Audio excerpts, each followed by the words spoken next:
True life United church की तरफ से आप सबको जय मसीह की। मैं आशा करता हूं कि आप और आपके परिवार परमेश्वर की कृपा में अच्छे हैं। आइए शुरुआत में प्रार्थना करेंगे और आराधना में जाएंगे। सर्वशक्तिमान खुदा परमेश्वर, अति दयालु अति अनुग्रहकारी खुदा परमेश्वर, धन्यवाद करते हैं आज के इस दिन के लिए जो आपने हमारे जीवन में दिए हैं। प्रभु, आज के इस दिन को आपके हाथ में सौंपते हैं खुदावन। प्रभु, जैसे हम कुछ गीतों को गाते हैं, प्रभु जैसे हम वचनों को सुनते हैं, खुदावन आप हमारे साथ रहिए, हमसे बात कीजिए और खुदावन हमारे जीवनों को परिवर्तन कीजिए। खुदावन हम चाहते हैं आपकी उपस्थिति को, हम चाहते हैं आपके अनुग्रह को, हम चाहते हैं आपके पवित्र आत्मा के अभिषेक को। जितने लोग हमारे साथ लाइव में जुड़े हुए हैं प्रभु, इस वीडियो के द्वारा जितने लोग प्रभु आपके वचन को सुनते हैं, सबको आशीष दीजिए। हमें प्रभु आपकी उपस्थिति में निरंतर बनाए रखिए। परमेश्वर हमारे साथ और संग रहने के लिए धन्यवाद प्रभु। इस प्रार्थना को उद्धारकर्ता यीशु के नाम से मांगते हैं, आमीन। हालेलुया। आइए कुछ गीतों के द्वारा परमेश्वर की महिमा करेंगे। और ये गाना जो है वो अनिल कांत साहब ने लिखा है। ये गाना गाते हुए परमेश्वर की महिमा करेंगे। यीशु मेरे साथ है, यीशु मेरे अंदर है, यीशु को मैं पहने हूँ, वो मुझ में जिंदा है। ये गीत गा के परमेश्वर की महिमा करेंगे। यीशु मेरे साथ है, यीशु मेरे अंदर है, यीशु को मैं पहने हूँ, मुझ में वो जिंदा है। यीशु मेरे साथ है, यीशु मेरे अंदर है, यीशु को मैं पहने हूँ, मुझ में वो जिंदा है। वही मेरी ताकत है, ये नहीं भूलना है। वही मेरी ताकत है, ये नहीं भूलना है। कभी नहीं भूलना है, कभी नहीं भूलना है, कभी नहीं भूलना है, कभी नहीं भूलना है। यीशु मेरे साथ है, यीशु मेरे अंदर है, यीशु को मैं पहने हूँ, मुझ में वो जिंदा है। यीशु मेरे साथ है, यीशु मेरे अंदर है, यीशु को मैं पहने हूँ, मुझ में वो जिंदा है। जितनी हुकूमतें यीशु के अधीन है, जितनी हुकूमतें यीशु के अधीन है, दुनिया की ताकतें यीशु के अधीन है, दुनिया की ताकतें यीशु के अधीन है। सारी बीमारियां यीशु के अधीन है, सारी बीमारियां यीशु के अधीन है। आत्मिक शक्तियां यीशु के अधीन है, आत्मिक शक्तियां यीशु के अधीन है।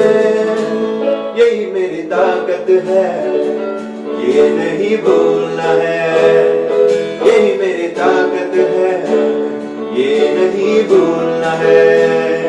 कभी नहीं भूलना है, कभी नहीं भूलना है, कभी नहीं भूलना है, कभी नहीं भूलना है। शैतान चालाक है, करता वो वार है। शैतान चालाक है, करता वो वार है। मसलूब यीशु से हो गया हार है, मसलूब यीशु से हो गया हार है। छू भी न पाएगा कभी वो मुझे, छू भी न पाएगा अब कभी वो मुझे। ना डरा पाएगा कभी वो मुझे, ना डरा पाएगा अब कभी वो मुझे। यही मेरी ताकत है, ये नहीं भूलना है।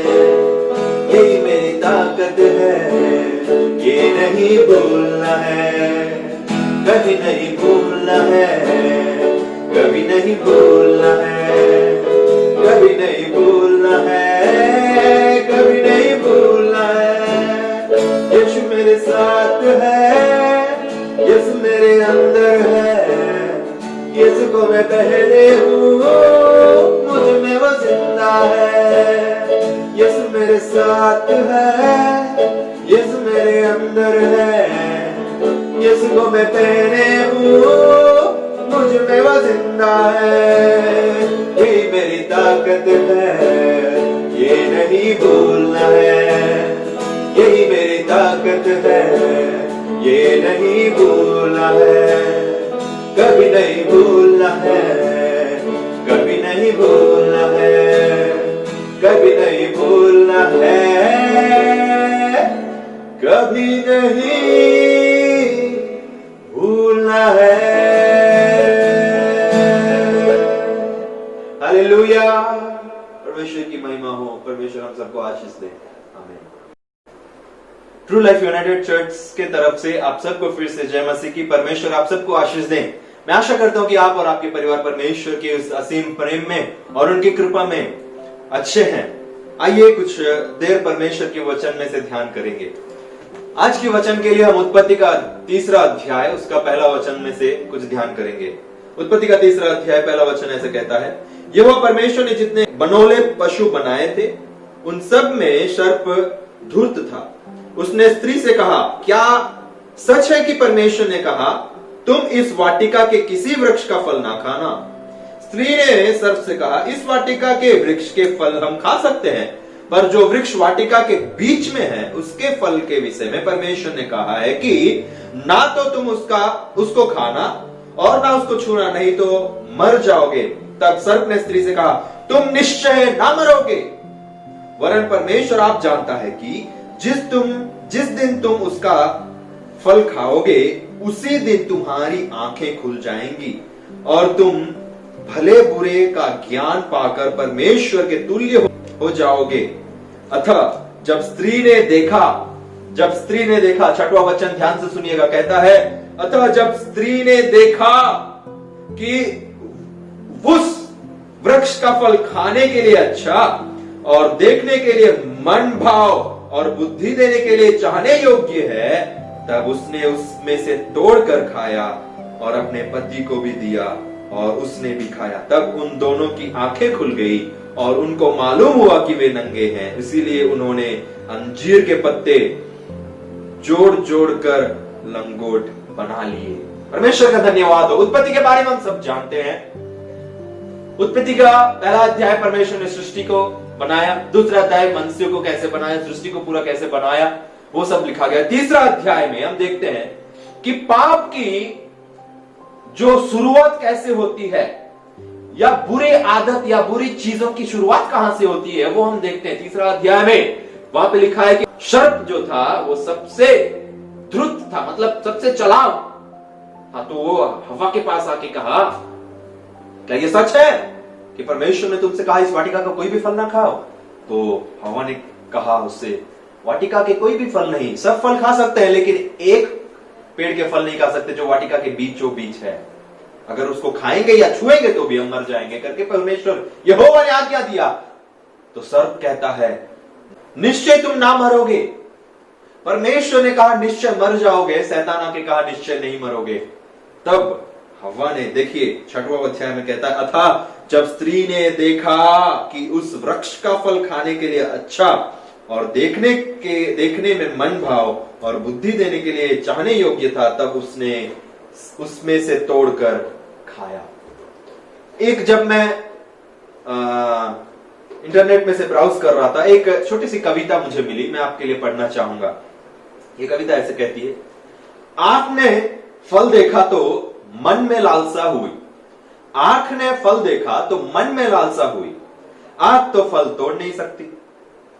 फल देखा आंख ने और गए पैर, पैर चले तो गए लेकिन तोड़ नहीं सकते, पैर चले तो गए लेकिन तोड़ नहीं सकते, तो तोड़ा हाथ ने।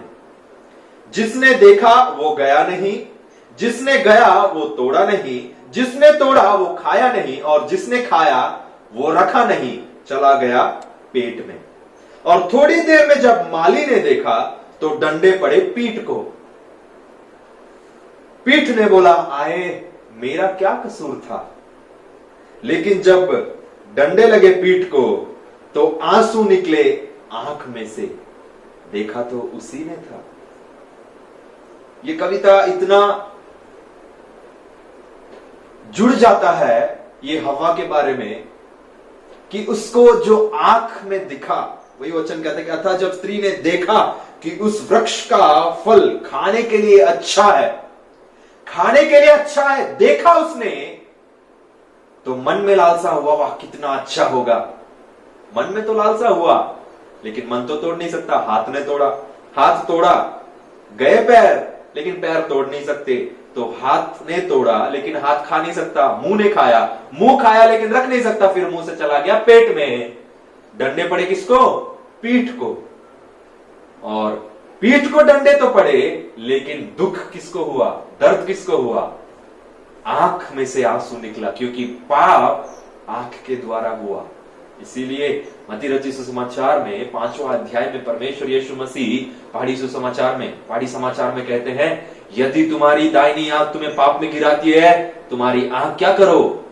निकाल कर फेंक दो। तुम्हारे लिए यही अच्छा है कि एक आंख के बिना तुम स्वर्ग जाओ, ना कि तुम्हारा शरीर पूरा अच्छा रहे और नरक में सड़ो। एक वचन पढ़ना चाहूंगा जो पहला यूहन्ना की पत्री में लिखा गया है। पहला यूहन्ना की पत्री उसका 2 अध्याय उसका 15 और 16 वचन ऐसा कहता है, तुम ना तो संसार से और ना संसार में की वस्तुओं से प्रेम रखो। यदि कोई संसार से प्रेम रखता है तो उसमें पिता का प्रेम नहीं है, क्योंकि जो कुछ संसार में है, अर्थात शरीर की अभिलाषा, आंखों की अभिलाषा और जीविका का घमंड, वो पिता की ओर से नहीं परंतु संसार ही की ओर से है। देखिए 17 वचन कहता है, संसार और उसकी अभिलाषाएं दोनों मिटते जाते हैं, पर जो परमेश्वर की इच्छा पर चलता है वो सर्वदा बना रहेगा। हालेलुया, परमेश्वर हमें आशीष दे। ये हवा को और आदम को जब परमेश्वर ने बनाया था वो सर्वदा निरंतर अमर बनाया था, ताकि परमेश्वर के साथ निरंतर जीवित रहे। लेकिन जब उन्होंने अपनी आंखों की अभिलाषा को पूरा करते हुए वो फल को तोड़कर खाया तो क्या हुआ? वो अमरपन को, मृत्यु जो नहीं था उनके जीवन में, उन्होंने मृत्यु को लेकर आ गए उनके जीवन में। और उनके जीवन में जब मृत्यु आया, पाप आया, तो पाप जो है परिपक्वता होकर मृत्यु को जन्म दे दिया करके वचन कहता है। हाँ मेरे प्रियो, हमारी आंख एक ऐसी अंग है जो हमें पाप में बार बार गिराने की कोशिश करता है। आंख देखता है, सोचता है मन सोचता है, फिर काम करता है हाथ, जाता है पैर, खाता है मुंह, पीठ पर मार पड़ता है, पूरा शरीर क्या हो जाता है? निष्कलंक नहीं, कलंक हो जाता है। निष्कलंक से कलंक कर दिए अपने पवित्र जीवन को आदम और हवा ने। एक बात सुनकर परमेश्वर ने कहा निश्चय मर जाओगे, लेकिन शैतान ने कहा नहीं, निश्चय तुम नहीं मरोगे। शैतान हमेशा परमेश्वर का उल्टा सिखाता है हमें। परमेश्वर कहता है वहां मत जाओ, शैतान कहा है वहां जाओ। मन में लालसा जाता है, वहां क्यों? परमेश्वर ने क्यों बोला नहीं जाने के लिए? जाके तो देखो क्या है। और जब चले जाते हैं और हम परमेश्वर का बात को नहीं मानते हुए पाप में गिर जाते हैं। आदम और हवा ने ऐसे ही सोचा। हवा ने जब देखा आंख के लिए क्या है? अच्छा है, देखने में अच्छा है, खाने में और कितना अच्छा होगा, है ना। देखिए वो मगरमच्छ और बंदर का कहानी याद आता है मुझे।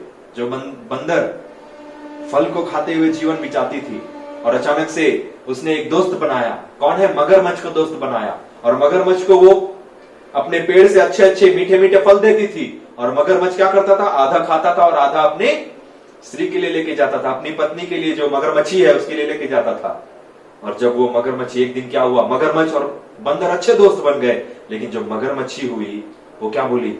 सोचो ये बंदर, ये फल कितना मीठा है, जो हर रोज वो फल खा रहा होगा वो बंदर कितना मीठा होगा।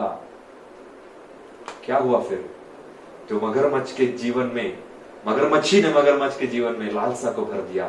फिर मगरमच्छ ने गया बंदर को बोला मेरी जो पत्नी है तुम्हें डिनर के लिए बुला रही है, खाने के लिए बुला रही है, आ जाओ चलते हैं। बंदर ने बोला मैं तो तैरना नहीं जानता। तो मगरमच्छ बोला मेरे पीठ पे बैठ जाओ, मैं लेके जाऊंगा। जब नदी के बीचों बीच गए तो मगरमच्छ अच्छा दोस्त बन गया था बंदर के साथ। वो कहने लगा अरे सच्चाई ये तो है, सच्चाई ये है कि हम तुम्हें खाने के लिए लेके जा रहे हैं, क्योंकि मेरी जो पत्नी है वो ये कही कि अगर वो फल कितना मीठा हो सकता है तो वो बंदर का दिल जो हर रोज खाती है वो दिल कितना मीठा होगा करके हमने सोचा, इसीलिए तुम्हें लेके जा रहा हूं। तो बंदर जो चालाक थी वो बंदर बोली, अरे तुम्हें पहले बोलना था, मेरा जो हृदय था वो मैं पेड़ के ऊपर में लटका कर आ गई, क्योंकि मैं वहीं रखता हूं उस मेरा हृदय को, मेरा दिल को वहीं टांग कर रखता हूं। तब वो मूर्ख मगरमच्छ जो है वापस ले गई। तो जैसे वो नदी के किनारे पहुंची, बंदर छलांग मार के सबसे पेड़ के जो सबसे ऊपर चोटी तक पहुंच गई और बोली, ये क्या है? धोखा है। मैंने तुम्हें दोस्त बनाया, दोस्त बना के मैंने फल खिलाता रहा, लेकिन तुम दोनों ने मिलकर मेरा ही जान लेने के लिए तुल गए। हाँ मेरे प्रिय, परमेश्वर हमें दोस्त बनाते हैं और हम परमेश्वर से ही दूर होकर किसके साथ? शैतान के साथ स्वाभाविक जीवन बताते हैं। आदम और हवा के साथ ऐसे ही हुआ। क्यों? क्योंकि आंख ने देखा और पूरा शरीर को बर्बाद कर दिया। इसीलिए परमेश्वर का वचन कहता है, क्या तुम नहीं जानते कि तुम्हारा शरीर परमेश्वर का मंदिर है? और एक जगह में कहता है, क्या तुम नहीं जानते कि तुम्हारा शरीर पवित्र आत्मा का मंदिर है? हाँ मेरे प्रियो, परमेश्वर आज हमें याद दिलाता है कि हमारे आंखों को हमारे नियंत्रण में रखना है, ताकि हमारा शरीर निष्कलंक होकर परमेश्वर की उपस्थिति में, परमेश्वर की उपस्थिति में ग्रहण योग्य हो सके। इस वचन से परमेश्वर हम सबको आशीष दें। आप सबको जय मसीह की। परमेश्वर आपको आशीष दें।